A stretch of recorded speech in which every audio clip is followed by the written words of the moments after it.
It started with a letter, aged paper, yellowed, and brittle, sealed in red wax. I almost tossed it, thinking it was junk mail dressed up for attention. But the envelope was addressed to me by name, in handwriting that looked elegant. Real ink, real pen, the kind no one uses anymore. It said a relative, one I'd never heard of, had passed. An estate in Transylvania, of all places, was now mine. No catch, just a key, coordinates, and the name of the property. Castle Varnac. I booked the flight mostly out of morbid curiosity. It felt like the beginning of a gothic novel, and honestly, I had nothing better to do. Maybe it would be worth writing about. The castle stood like a wound in the mountain. Jagged spires, ivy-cloaked towers, and the windows so dark they seemed to drink the light. It was half in ruin, half frozen in time. A caretaker, a local man with sunken eyes and a limp, handed me the iron key and turned away without a word. Inside, it was cold. Not just temperature. It felt cold, like the walls had memory. Dust choked the air, the furniture was antique, and the smell of old wood and wax filled every breath. The power didn't work, so I lit a few candles and wondered. Room after room was filled with relics, books in forgotten languages, oil paintings cracked with age, and statues that watched you just a second too long. But the attic is where it truly began. The door groaned when I opened it. The air was thick, musty, unmoved for decades. At first, I thought it was empty, just cobwebs, boxes, and a broken rocking chair. Then I saw the painting. It leaned against a far wall, covered in a sheet. Something about it pulled me towards it, like it had been waiting. I don't remember crossing the room, but suddenly my hand was lifting the cloth. I dropped it the moment I saw the face. It was me. Not a look-alike, not a vague resemblance.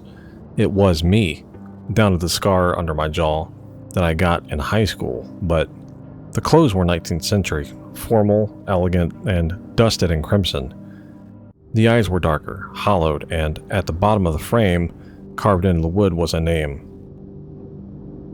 Valentine Draculescu, 1893. I stumbled back, heart racing. Tried to tell myself it was a trick of the light, a weird coincidence. But then I saw something else, carved into the floorboards beneath the painting over and over again, like a madman's chant. He never dies. He never dies. He never dies. He never dies. And then I heard it. A whisper, not a word, just breath, right behind my ear. I spun around. There was nothing. The candle flickered, then dimmed. I ran. That night, I dreamed of a man, pale, regal, with eyes sharp as blades. He stood in the attic, staring at the portrait. At me. He raised his hands and smiled. Not kindly, like he owned me. When I woke, the sheets were soaked in sweat, and on my neck, 2 marks, twin bruises. I left the next morning, never went back. But the painting, I swear it followed me, in dreams, in reflections, once on a fogged bathroom mirror. I saw the face, grinning, when I wasn't. And now, here I am, telling you this, hoping it breaks the curse, because whether he's real or not, the legend never dies. He never dies.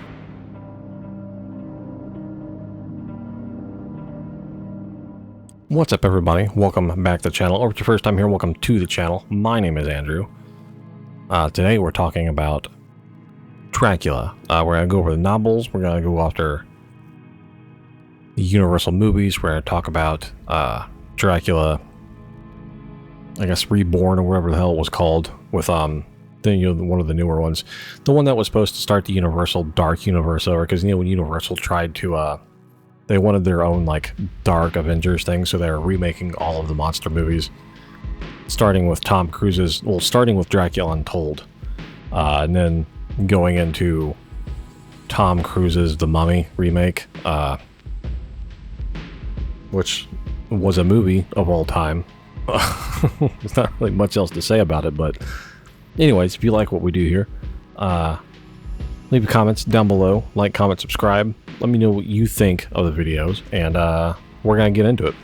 We begin with Bram Stoker's 1897 novel, Dracula. While vampire legends has existed for centuries, from Eastern European revenants to the Nosferatu of folklore, Stoker brought them into literary prominence. His Dracula was not a mindless beast, but a calculated predator, charming, patient, and intelligent. The novel, written in epistolary form through journal entries and letters, introduced us to the now iconic cast: Jonathan Harker, Mina, Lucy, and Professor Van Helsing. Though Stoker was inspired by Vlad the Impaler and the Romanian myths, his vampire was a creation of Victorian anxieties, fears about disease, immigration, sexuality, and modernity. In 1931, Universal Studios introduced Dracula to the silver screen with Todd Browning's adaptation of the stage. Bela Lugosi's portrayal, debonair, deliberate, and hypnotic, became the template for vampire imagery, adapted more from the stage than the novel. This version simplified the plot by dropping key characters like Quincy Morris and Arthur Holmwood, but what it lacked in accuracy, it made up for in atmosphere. Lugosi's thick accent, slow delivery, and intense stare weren't just memorable, they were immortal. Though Dracula required minimal prosthetics, Universal used every trick in the book to cast a spell. Cinematographer Carl Freund, who had worked on Metropolis, employed expressionist lighting to evoke dread. Shadows spilled across castle walls, highlights isolated Dracula's gaze, giving his stare an almost supernatural quality. The film's lack of an original score added to its stark, silent tension. Audiences in 1931 weren't just watching a horror movie, they were witnessing the birth of horror language. Filmed at night on the same set, Universal's also produced a Spanish-language version directed by George Melford and starring Carlos Villarias. Many film historians argue that it's superior in terms of camera work and energy. The Spanish crew had the advantage of watching dailies from the English version and frequently tried to top them. Villarias' Dracula is more animalistic, and the female characters more expressive, while Lugosi remains the definitive Dracula. This forgotten twin adds a fascinating layer to the legend. Despite popular belief, Lugosi only played Dracula on film twice, once in 1931 and again in Abbott and Costello Meet Frankenstein in 1948. The role typecast him. While he embraced its legacy, it also haunted him. He was buried in one of Dracula's capes, whether by request or by family decision remains unclear. Either way, his legacy was sealed, immortal in the same way as the Count. Dracula slipped into every shadow of pop culture. He became a breakfast mascot with Count Chocula. He taught children to count on Sesame Street. He danced through cartoons, comedies, and Hollywood specials, from Hotel Transylvania to Scooby-Doo. His image was reinterpreted, softened, and recycled. But even in parody, the core image remained: black cape, sharp fangs, and aristocratic charm, and the promise of something darker underneath. Every generation reshapes Dracula to reflect its anxieties. In the 1950s and 60s, Hammer Films reinvented him as a blood-soaked, more overtly sexual predator. Christopher Lee's towering presence and blood-red eyes turned Dracula into a beast of pure hunger. In the 70s and 80s, he became a more philosophical or romanticized. Frank Langella's 1979 portrayal made him a tragic, Byronic figure. The AIDS crisis of the 80s colored vampire lore with the themes of contagion and taboo desire. Bram Stoker's Dracula, 1992, brought the character back to its gothic roots. Directed by Francis Ford Coppola and starring Gary Oldman, Winona Ryder, Anthony Hopkins, and Keanu Reeves, the film was lavish, operatic, and unapologetically theatrical. Coppola used in-camera effects, shadows moving independently, morphing figures, and elaborate set designs to evoke a dreamlike atmosphere. Gary Oldman's Dracula is both terrifying and sympathetic. This Dracula loves, and that love spans centuries. The film blends horror, tragedy, and romance, reframing the Count not just as a monster, but as a cursed soul seeking reunion. Dracula isn't just a villain, he's a symbol. Scholars have read him as a metaphor for everything from foreign invasion to sexual oppression to capitalism. He enters a closed society, infects it from within, and resists destruction through traditional means. His immortality is both seductive and horrifying. He offers escape from death, but at a cost. Writers like Anne Rice, Stephen King, and countless others have built on Dracula's legacy, crafting new vampire mythologies with roots in his soil. Even digital worlds aren't safe. Dracula has appeared in countless video games, perhaps most famously in the Castlevania series, where he begins as the ultimate boss in a long war between vampires and the Belmont clan. The series, which began in 1986, is a fusion of gothic horror, whip-cracking action, and complex lore. Dracula's portrayal ranges from classic monster to tragic anti-hero. Games like Dracula Resurrection, The Incredible Adventures of Van Helsing, and even cameos in fighting games show us his influence transcends genre. Each new Dracula is a remix of myth and digital resurrection. Modern media has also reinterpreted Dracula through different lenses, and Netflix's Castlevania series, based on the game, Dracula is a grieving husband waging war on humanity. In other works, Dracula is gender-swapped, queered, or fragmented across multiple identities. These retellings explore themes of otherness, transformation, and fear, and allure of losing oneself. The vampire becomes a stand-in for the marginalized desire, forbidden love, and existential dread. In Alan Moore's League of Extraordinary Gentlemen and its film adaptation, Mina Harker becomes the empowered leader of the supernatural team. Her connection to Dracula is a source of strength and trauma. This reimagining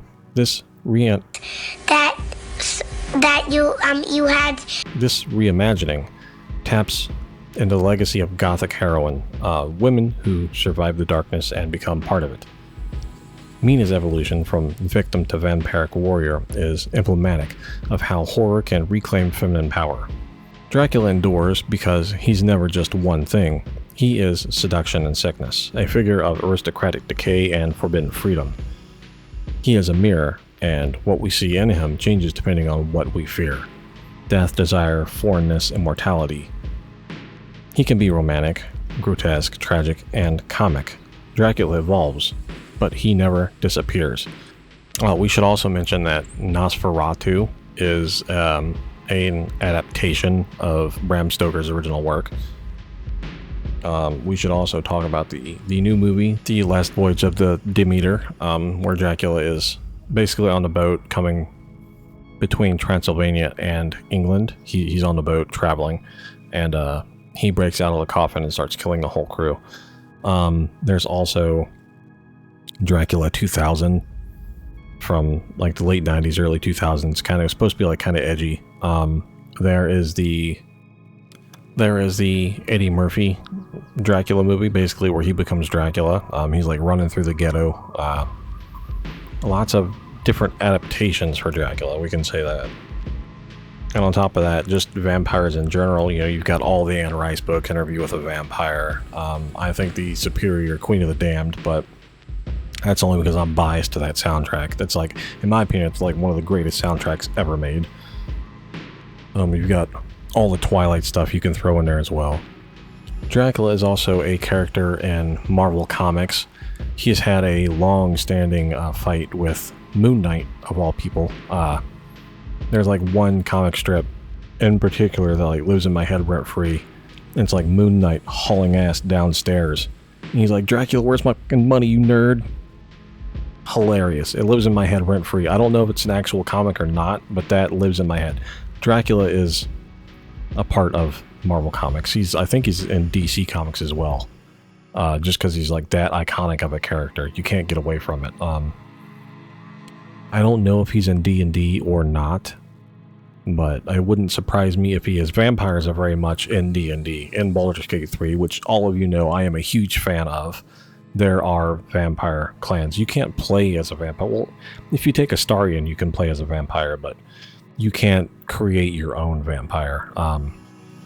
Astarion's storyline is tied in very tightly, and there's not a whole lot of wiggle room. There's not a whole lot of movement for outside vampires into that storyline. So that's kind of my thought on why they didn't make it so vampires were a starting class outside of Astarion. You can be bitten by Astarion, but I don't believe that you ever actually turn, if that makes sense. But yeah, so if you ever inherit a forgotten castle, if the walls whisper or the mirrors lie, if you find a portrait that looks just a bit too much just like you, be careful. So that's it. That's it talking about Dracula today. If you liked the video, like, comment, subscribe. Let me know down below what you thought of it. And yeah, if you want to support the channel, there's a merch bar down below. You can pick up some cool merch. There's a couple vampire shirts on there. There's the Universal Monster shirt I just put on there as well. There's hoodies and all sorts of other stuff on there you can check out. It's all really good stuff. There's a PayPal link if you want to support the channel. Merch is always a better way to support the channel, in my opinion. That way you get something back out of it. Anyways, guys, I'm going to get out of here and go record another video. So I will see you next time.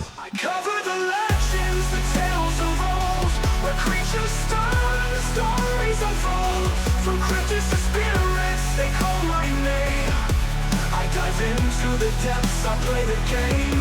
Ghosts and goblins, history's more. I'm bringing it to you like never before. In every mystery, in every tale, I uncover the truth where others fail.